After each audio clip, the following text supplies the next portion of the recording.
আমরা আপনাদের আগেই জানিয়েছিলাম যে ট্যাবের টাকা গায়েবের পর এবার অন্যান্য সরকারি প্রকল্পের টাকা যাতে ঠিক উপভোক্তার হাতেই পৌঁছয় তার জন্য একাধিক পদক্ষেপ করছে রাজ্য সরকার।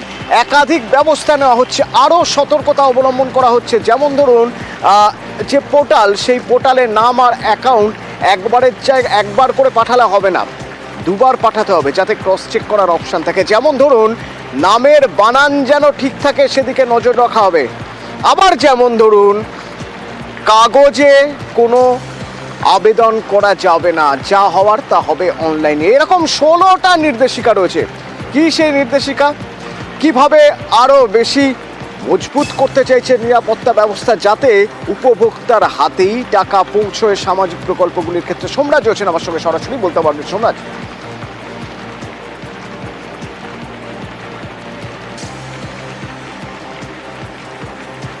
রাজ্যের সম্প্রতি যে ঘটনা ঘটেছে, তরুণের স্বপ্ন প্রকল্পে টাকা গায়েবের ঘটনা, এবং তারপরে রাজ্য সরকার যে বিভিন্ন প্রকল্পে উপভোক্তাদের ব্যাংক অ্যাকাউন্টে সরাসরি টাকা পাঠায়, তার জন্য রাজ্যের অর্থ দপ্তর 16 দফা নির্দেশিকা জারি করে বিভিন্ন দপ্তরকে পাঠিয়েছে। এই 16 দফা নির্দেশিকা মেনেই বিভিন্ন দপ্তরের তরফে যে বিভিন্ন প্রকল্পের টাকা উপভোক্তাদের সরাসরি ব্যাংক অ্যাকাউন্টে পাঠানো হয় তা মেনে চলতে বলা হয়েছে। এবং সেখানে যেটা অত্যন্ত গুরুত্বপূর্ণ নির্দেশে বলা হয়েছে যে রিজার্ভ ব্যাংকের সহযোগী সংস্থা ন্যাশনাল পেমেন্ট কর্পোরেশন তাদের তরফে প্রত্যেক উপভোক্তাদের ব্যাংক অ্যাকাউন্ট যাচাই করে তবেই যাতে উপভোক্তাদের অ্যাকাউন্টে টাকা পাঠানো হয়।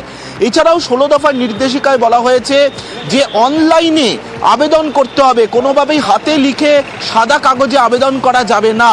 তার সঙ্গে নির্দেশিকায় এটাও বলা হচ্ছে যে যাদের অ্যাকাউন্টে টাকা পাঠানো হবে তাদের অ্যাকাউন্টে ন্যূনতম 2বার চেক করতে হবে। এবং শুধু তাই নয়, যে তাদের কাছে অর্থাৎ উপভোক্তাদের কাছে অর্থ বরাদ্দ হয়েছে কিনা, অর্থ বরাদ্দ হলে কবে টাকা ঢুকলো, তার জন্য SMS পাঠানোর জন্য একটি অ্যালার্ট সিস্টেম চালু করতে হবে। এই 16 দফা নির্দেশিকা মেনেই বিভিন্ন প্রকল্পে সরাসরি উপভোক্তাদের অ্যাকাউন্টে যে টাকা পাঠানোর যে প্রকল্প রয়েছে রাজ্য সরকারের, এই 16 দফা নির্দেশিকা মেনে তবেই তা করতে হবে। সম্প্রতি যে ঘটনা ঘটেছে ট্যাবের টাকা গায়েবের ঘটনা, তারপরেই লক্ষ্মীর ভাণ্ডার, কৃষক বন্ধু, সবুজ সাথী সহ বিভিন্ন প্রকল্পের টাকা যে উপভোক্তাদের ব্যাংক অ্যাকাউন্টে সরাসরি পৌঁছে যায়, তার ক্ষেত্রে এই নির্দেশিকা মেনে চলার কথা বলা হয়েছে। ধন্যবাদ সোমরাজ।